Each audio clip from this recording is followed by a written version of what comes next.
damfotbollen gör jättekliv. Tjena Lupa, idag är vi med oss Tim här från Sporttouchen. Och vad fick dig egentligen att starta Sporttouchen? Vad fick mig att starta Sporttouchen? Det var för att jag gillar sport först och främst, primärt. Nummer två att ja, jag älskar ju sport, all sport. Fotboll mest, men alla andra sporter också. Och sen så kände jag att vi ville göra något lite annorlunda på sociala medier och göra någonting som inte folk har gjort innan, sticka ut lite grann. Så att därför började vi med Sporttouchen. Så det är lite så, det är passionen och att jag vill jobba med sport. Och vilket jag är tacksam att jag kan göra idag. Mm. Stötte du på några utmaningar i början när du började starta upp kanalen liksom? Det gjorde jag sannoliken. Jag är en kille som ser lösningar istället för problem. Det kan finnas sina nackdelar också, men nej men alltså det är klart att säga i början om man börjar från noll liksom. Sporttouchen börjar från noll och då var det bara att gå på bästa möjliga sätt, ta bra energi, göra det bästa man kan och sen så har det bara varit att köra på liksom. Och idag har vi våra andra utmaningar och då hade vi också våra utmaningar att få folk att veta vilka vi är. Men idag har vi lyckats någorlunda göra det i alla fall. Men om vi går över lite till damfotbollen då. Du har ju koll på både damfotbollen och herrfotbollen. Vad ser du för skillnad där? Yes. Jag ser mindre och mindre skillnad om jag ska vara helt ärlig. Jag tycker damfotbollen gör jättekliv. Damfotbollen växer och växer i Sverige primärt såklart och runt om i världen ännu mer nu och det är jättekul att vi var med från början och verkligen såg potentialen i hela sporten på damsidan och jag tycker det är sjukt roligt att se bara liksom hur bra fina talanger vi producerar men också intresset bara växer att damlandslaget har mer och mer fans och att de härligaste fansen kanske idag egentligen är de som kollar på damlandslaget mer än herrarna kan man tycka. Men jag har alltid varit liksom öppen och positiv till den tanken. För mig är det en självklarhet liksom, och jag tycker det är jättekul liksom, hela den tillväxten. Skillnaden bägge mellan båda det är liksom så här. Det är klart att kanske en man och en kvinna har olika atletiska liksom, förutsättningar liksom. Jag tycker inte heller att jag tycker att damfotbollen tar kliv mer och mer upp och idag är det fantastisk nivå på alla våra damer och runt om i världen är det ju ännu mer nu med alla andra länderna och England som storsatsar så att gapet blir ju mindre och mindre så att säga och det tycker jag är kul. Så är det verkligen. Men vad tycker du man kan göra för förbättringar inom just damfotbollen för att få den att växa ännu mer? Ja, jag tycker att jag tycker vi gör det väldigt bra. Sen så tycker jag det är svårt nu när resurser handlar mycket om såklart. Det är så det är alltså lägga pengar på de större, de där uppe, de som är högt uppsatta i klubbar måste ju lägga pengar och resurserna och ge väl lika värdiga möjligheter både för killar och sen tjejerna och sådär. Så våga satsa på akademierna både på dam och här. Jag tänker speciellt på Hammarby måste ju våga göra det. De gör ju jättemycket bra ifrån sig på damsidan och satsa hårt vet jag på ungdomsakademin. Jag tycker att andra klubbar, till exempel Stockholm, borde göra samma sak.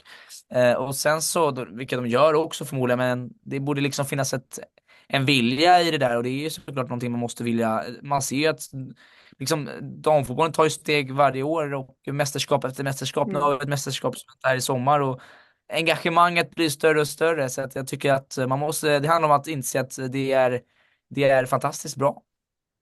Verkligen. Nu kommer vi in lite där på sommarens EM och vad tror du om Sveriges chanser i EM i år? Jag tror det blir tufft. Vi har en tuff grupp. Vi får se vad som händer mot Tyskland. Men vi får se. Jag tror det kommer bli tufft. Vi är bra. Jag tror ju på oss såklart. Men jag tror vi kommer två i vår grupp och sen kommer vi möta en jätte. Vilket gör att jag tror det blir svårt redan i början. Men vem vet, vi är Sverige liksom. Jag har positiv energi. Jag har inte haft möjlighet att intervjua en del landslagsspelare också. Så jag älskar vårt damlandslag. Jag tycker jag kommer heja på som bara den. Inget omöjligt. Vi är ju bland de bättre i världen. Dock har vi ju liksom konkurrensnivån har blivit sjukt stark nu med England, Spanien och deras framväxt. Men verkligen. Och vilka tror du kommer bli de viktigaste spelarna för Sverige i turneringen? Kaneryd är en big fan of. Jag tycker hon är så jäkla rapp, kvick, duktig. Jag tycker att Stina Blackstenius, det känns som hon har mycket is i om vi inte har fått ut det ännu 100% liksom. Jag vill att det ska släppa loss liksom, lossna lite där. Sen är det ju såklart, vi måste ha Ellen Wangerheim på bänken som hoppar in. Jag skulle egentligen vilja se en Felicia Schröder också. Jag gillar ju Matilda Nydén till och med liksom. Hon har jag intervjuat nyligen. Sen kanske lite bias på grund av att jag intervjuat dem. Men jag menar, vi har ett starkt lag, vi har det. Jag tror det är viktigt att vi klaffar där bak, starkt där bak, starka bakifrån. Och sen så måste vi också producera framåt och då tror jag att vi måste ju såklart ha roll för Kaneryd i framspetsen från vår del. verkligen. Nej men det är som du säger, vi har ju ett väldigt, ja men vad ska man säga, ett klassiskt landslag om man säger så, så gamla vanliga spelare hela tiden.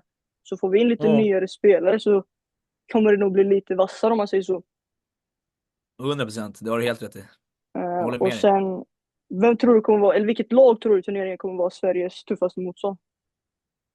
Tyskland tror jag, nej England. England är ju väl väldigt starka och Spanien Mm. också. Spanien är inte roliga. De får vi undvika. Ja men Om det precis. går. Ja, nej de har varit riktigt farliga de senaste tiden faktiskt. Verkligen, de har spelare alltså, oj, oj, som det går snabbt där och bollskicklighet och Ja verkligen. Frankrike kommer man inte underskatta heller. De har ju haft deras gyllene generation, lite generationsskifte, Mm. fortfarande här starka så att det finns många lag, men det är just den där fyran då, Tyskland, Spanien, Frankrike, England då man vill undvika. Italien nu gjorde också problem senast där, men Mm. många lag, men de fyra tror jag är jobbigast. Mm. Och sen om vi avslutar lite då. Ja. Många unga tjejer slutar ju spela fotboll i tonåren. Vad tycker du är viktigast Ja. för att göra för att få dem att fortsätta spela? Många, ja, alltså, jag tror det är väl ett problematik. Jag tror att det handlar mycket om att då har man sett värde i att man kan jobba med fotbollen liksom. Jag tror att du måste ge Mm. förutsättningar för att stärka. Vår liga har ju dessvärre blivit svagare eftersom de andra ligorna blir starkare om inte jag har Mm. missuppfattat, om inte jag har förstått helt fel. Men jag tror att vi måste ge förutsättningarna att stärka vår liga, göra det möjligt att man Mm. kan att leva som fotbollsspelare, det är möjligt liksom. Jag träffar ju många talanger som vill och har mycket ambition och det måste finnas en väg utöver om man spelar i landslaget där det finns en Mm. stark liga och starka förutsättningar och då måste vi ha intresse, då måste vi ha rättighetspengar i det. Det är Mm. mycket saker som måste ske, men jag tror så länge liksom, du måste ha en passion också liksom. Det är som med allt i livet Mm. tycker jag. Om du har kul med jobb på jobbet då blir det oftast roligare. Ja men så är det verkligen. Men det var jättekul att du ville vara med Tim. Hörru, tack som fan. Gå in och följ ni. Det är bara att följa. Det är bara att följa. Exakt. Det här är Som Tim det säger. här händer. Exakt. Exakt. Glöm inte att följa. Inte missa någonting.